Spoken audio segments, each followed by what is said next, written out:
السلام علیکم دوستانو، تاسو ټول ته ځل بیا هم ښه راغلاست. وایم هیله ده چې تاسو ټول به روغ او جوړ یاست او ژوند به مو هم په خیر او خیریت سره روان وي. موږ هم شکر دی ښه یو. دوستانو، د اوړي رخصتیانې مو څنګه تېرې شوې او ستاسو خواته مکتبونه شروع شوي دي که نه؟ فکر کوم چې بعضې ملکونو کې خو به شروع شوي وي، بعضې کله نه. زموږ خواته خو یوه هفته نور هم رخصتي ده، بیا به نو مکتبونه شروع کیږي او دوباره به مصروفه روټین وي. زموږ خو د اوړي رخصتیانې هم ښه په خوند تېرې شوې. اول خپله په چکر لاړو، بیا مې یو لیوه لندن نه ماشومانو سره راغی او بل امریکا نه. نو ښه صحیح د ماشومانو ساعت هم تېر شو، یو بل سره ولیدل او دا یو میاشت ښه سره بلد شول. اوس خو دا څو ورځې کېږي چې دوی ټول خپل ځایونو ته لاړل او زموږ هم دا څو ورځې کېږي ښه زړونه په تنګ دي، نو ځکه مې هم ویډیو نه وه جوړه کړې. مېلمانه چې راځي انسان ورته ډېر خوشحاله وي او کله چې دوباره ځي نو یو څو ورځې کور بیخي خالي خالي ښکاري او د ټولو زړونه ښه په تنګ وي. نو همدا نن نو لږ دوباره روټین ته برابر شو، نو راځئ چې د هغوی د راتګ آخري بلاګ به هم یو ځای سره وګورو. لیورونه مې چې راغلل نو یو ورځ بعد مو پلان جوړ کړ او په ګډه سره په چکر لاړو. د اتریش یو بل ډېر ښایسته او زړه پورې ولایت ته لاړو چې تیرول ورته وایي. دا ولایت د ایټالیا سره هم سرحد لري، نو موږ وویل چې یو ورځ به هلته هم چکر ووهو.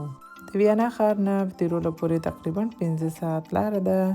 موږ ماشاءالله نفر ډېر او موټر یو و، نو همدې دپاره مو یو موټر بې کرایه ونیولو او یو زموږ شو او حرکت مو وکړ. ځان سره مو کور کې بیا د چرګ کباب هم جوړ کړ، ځکه چې بعد له دومره سفر نه انسان وږي کېږي، نو خوند کوي چې همداسې ترسکون سپایسي غوندې شی وي.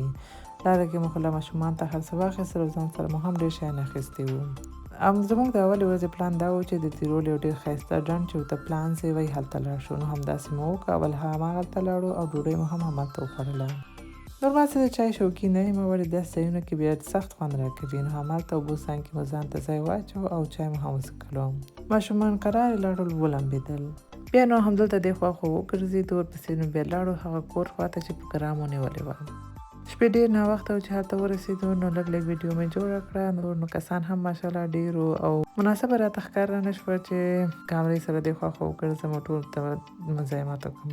نو همدې دپاره د دې صحیح ویډیو مې جوړه نه کړه. نو بیا نو ماشومان وږي ول، هغوی دپاره مې زر برګر هم جوړ کړ. موږ چې کور نه تلو نو هر څه مو ځان سره وړی وو، ځکه چې ماشومان را سره وو. نو ماشاءالله ډېر هم وو ماشومان، نو حتماً به وږي کېده. همدې دپاره مې هر څه ځان سره تیار وړي وو. نو غوښه مې زر سره کړله او برګر مې ورته جوړ کړه. نو څنګه مو چې ډوډۍ وخوړله، بیا نو لاړو ټول ویده شو، تر څو بیا سهار وخته پاڅېږو او ملګیانې ونیسو. د شپې چې راتلو نو ډېره ناوخته وه او تیاره هم وه، نو دا ځای صحیح نه ښکارېده. ولې سهار چې مو ولیده نو دومره ښایسته ویو درلوده، د غرونو منځ کې تک شین ځای و. سهار چې به د خوبه راپاڅېدو نو زر مو په ګډه سره سهار چای تیار کړ او نوشجان مو وکړ. بیا مو ځان تیار کړ او حرکت مو وکړ ایټالیا خواته. د ایټالیا د کوم ښار ته چې مونږ تلو دا بریکسن نومېده او تقریبا 15-40 دقیقې زموږ ځای نه لرې و. په دې سفر کې موږ 2 موټرو کې لاړو، ځکه چې ماشاءالله نفر ډېر او 2 ځای تقسیم شو. هلکان او نارینه ټول په یو موټر کې لاړو او موږ خپل موټر کې. او دا اول سفر و چې ما پکې دومره ډېر ډرایوینګ وکړ، ځکه چې ژوند ملګری مې بل موټر چلولو. د لیورونو مې هم موټر زده دی او منځ کې هغوی ته مو هم نوبت ورکولو. ولې خو د لندن او زموږ لاس فرق کوي، هغوی چپ طرف ته موټر چلوي او موږ ښي طرف ته. نو موږ ویل چې په عذاب نه شي، همدې لپاره ډېر موټرواني مو خپله وکړله. ولې ډېر خوند یې وکړو، ښه پارټي جوړ و. هغوی هلته ځان ته پارټي جوړه کړې وه، موږ دلته هم. ایټالیا کې اول یو ځای ته لاړو چې د غرونو منځ کې د اوبو ډنډ و. یو څو شېبې مو هلته وو، نو بیا نو حرکت وکړو د بریکسن ښار خواته.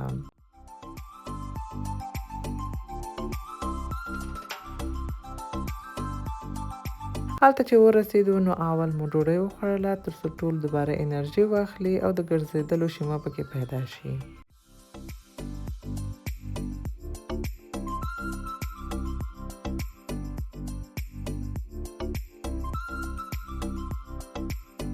ډوډۍ نه بعد نو نارینه او ماشومان ټول یو سویمنګ پول ته لاړل، ځکه چې ماشومان شله و چې لمبا ته ځي.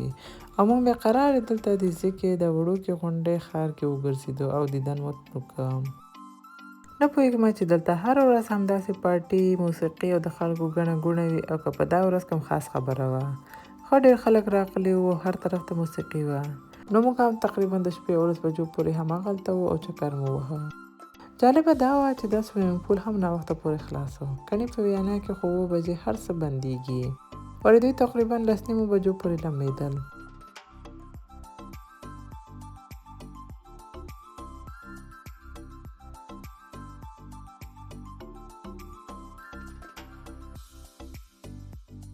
شپې چې راغلو نو ډایرکټ ټول ویده شول. په سبا یې بیا له مونږ باید 11 بجو پورې چیک آوټ کړی وی. نو سهار چې پاڅېدم نو اول مې لږ پاستا ماشومانو ته جوړه کړه چې بیا لاره کې وخوري. غوښه مې ورته یوه ورځ مخکې تیاره کړې وه، مرچ مسالې سره او یخچال کې مې ایښې وه.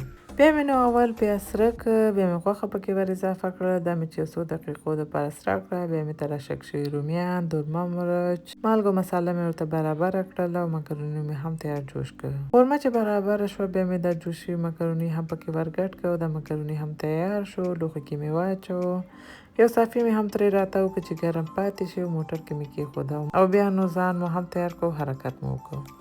په دا ورځ کې بیا اول تیرول کې یو بل ځای ته لاړو چې د سوروفسکي کرسټال میوزیم و. دلته د سوروفسکي کرسټال نه جوړ شوي شیان نه ایښته ایښې وي. دا یو ډېر مشهوره برانډ هم دی او فکر کوم تاسو نه به ډېر دا پیژني هم.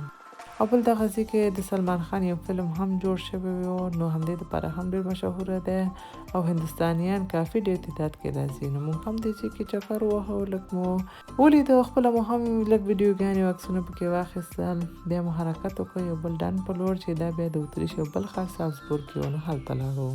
هلته چې ورسېدو نو اول مو زر ډوډۍ وخوړله ځکه چې ټول وږي شوي وو.